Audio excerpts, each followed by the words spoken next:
Otra estrategia de control, denominada control de razón, también se le llama control de proporción o control de relación. Como su nombre lo indica, lo que busca es controlar la relación entre dos variables o la proporción entre dos variables. También es un control por retroalimentación. Algunas veces es más importante que el valor de una variable es la relación entre los valores de dos variables, porque eso es lo que me interesa más, independientemente si esta variable, alguna de ellas se incrementa o disminuye. Lo que me interesa es que haya una relación entre dos variables dentro del proceso. El objetivo no es mantener a Y1 o a Y2 en un valor preestablecido. Ese no es el objetivo.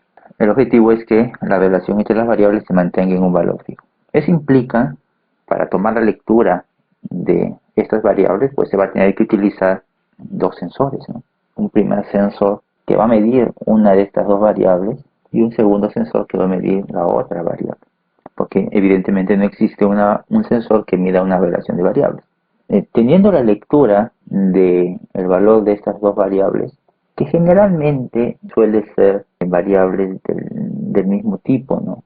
Es lo usual. Ojo que podría no serlo también, ¿eh? No, pero digamos, lo usual sería eso. Por ejemplo, si Y1 fuese un flujo, no es raro que Y2 también sea un flujo. Entonces lo que se busca es analizar la relación entre estos dos flujos.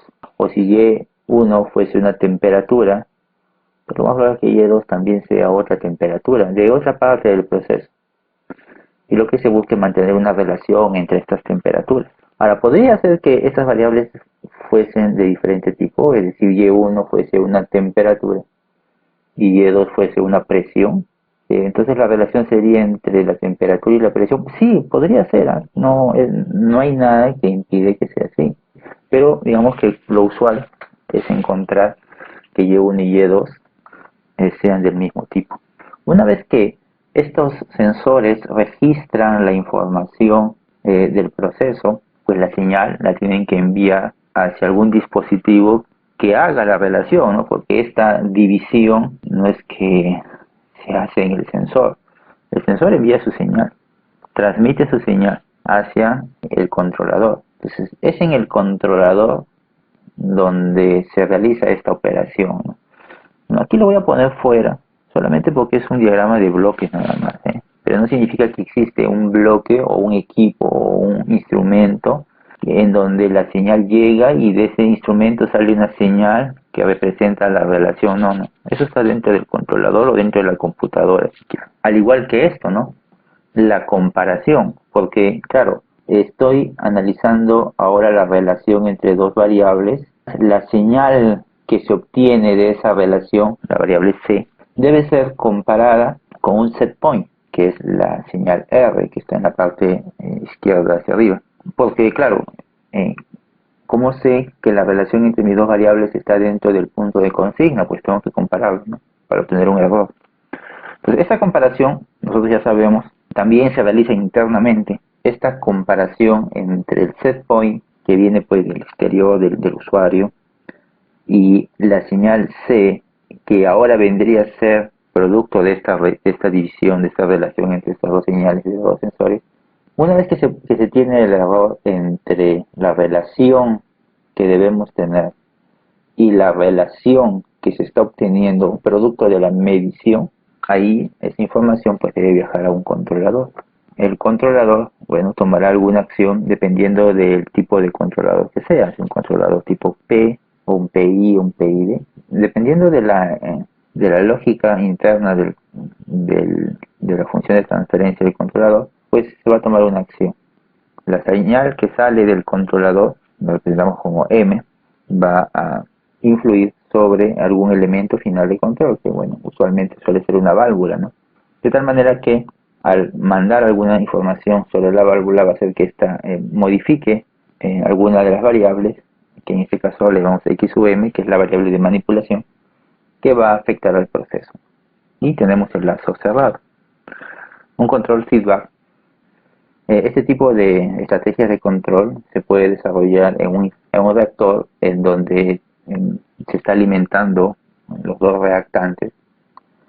Y aquí lo que se busca es que la proporción o la relación entre ambas corrientes de reactantes se mantenga en un valor preestablecido, más que si es que el flujo del reactante A debe ser tal o si el flujo del reactante B debe ser tal. No, lo que buscamos es que haya una relación. Seguramente por una cuestión estequiométrica, ¿no? Suponiendo que la cantidad de A debe ser el doble que la cantidad de B. Entonces tendríamos un plazo de control más o menos de ese tipo. Fíjense que aquí hay dos sensores de flujo para cada uno de los reactantes y la señal de ambos sensores pues se manda hacia el controlador para que se produzca la división y, bueno, y se haga la comparación respectiva y este actúe sobre una válvula, en este el elemento final de control, ¿no? Que en este caso está solamente en la corriente de uno de los dos reactantes. Bueno, entonces esto puede ser un caso de control de razón, por ejemplo, ¿no? Controlar la relación del flujo de reactantes. Los ejemplos de control de razón puede darse aquí. Esto es, bueno, una columna de fraccionamiento en donde la alimentación, antes de ingresar a la columna, ha pasado por un proceso de separación previa. Bueno, seguramente esta es una corriente líquida, una corriente gaseosa, igual se está alimentando, pero la alimentación está pasando por un precalentamiento, donde se tiene que inyectar pues combustible y aire, ¿no? Para quemar el combustible y obtener el calor suficiente para calentar el fluido que varía la columna. Una opción aquí de control de razón podría ser que uno busque mantener constante la proporción. Bueno, esta corriente de alimentación está siendo vaporizada, se está vaporizando parcialmente. Vamos a suponer que el 30% de esta corriente debe ser vaporizado.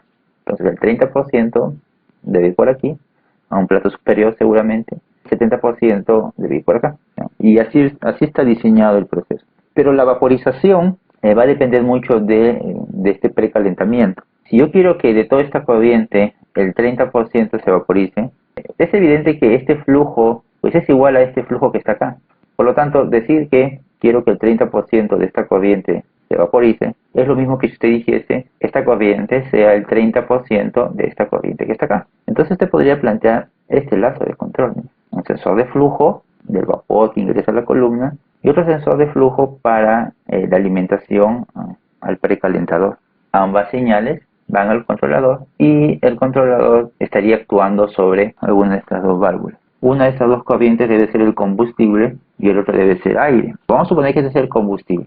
Si por alguna razón la cantidad de vapor que se está produciendo no es la que se ha preestablecido, seguramente si se ha reducido el flujo de vapor es porque necesitamos entonces generar más vapor, bueno, para otra vez llevarlo a 30. Y para generar más vapor, entonces algo ha ocurrido de tal manera que no se está vaporizando lo suficiente. Entonces tal vez hay que agregarle más energía, ¿no?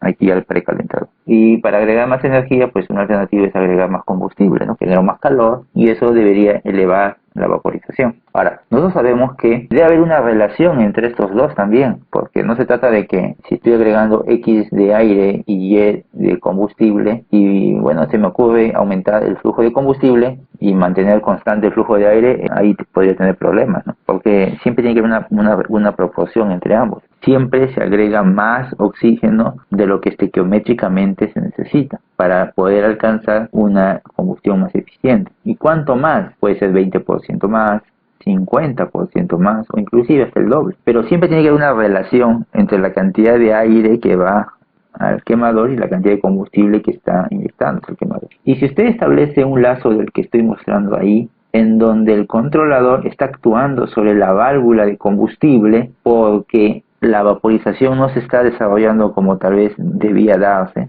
entonces el controlador va a modificar el flujo de combustible. Bueno, entonces en ese caso lo que se puede hacer es implementar también un sistema de control de razón para regular la proporción combustible-aire. Como el controlador está manipulando a la válvula de combustible, eso va a originar una variación en el flujo de combustible, definitivamente. Y si el flujo de combustible cambia, pues también debería cambiar el flujo de aire. Entonces habría que colocar un sensor de flujo en el combustible para que detecte esos cambios debido a la manipulación de la válvula y otro sensor de flujo para el aire. Y ambas señales deben ir a un controlador para determinar la relación que hay entre ambos, compararla con el valor que debería tener, y este controlador debería actuar sobre la válvula de aire, pues no puede manipular la de combustible, esa ya está siendo gobernada por el otro controlador. Si el controlador de flujo o el controlador de la vaporización empieza a actuar, eso va a arrastrar a que el controlador de la proporción aire o combustible también empiece a modificarse, también empiece a trabajar. Generalmente son flujos, ¿no? Las proporciones que se desean controlar. Presión también, tal vez lo que se busca es controlar la relación de presión de un compresor. El compresor incrementa la presión de un fluido. Entonces, esa relación también es lo que se busca controlar, puede ser otra alternativa.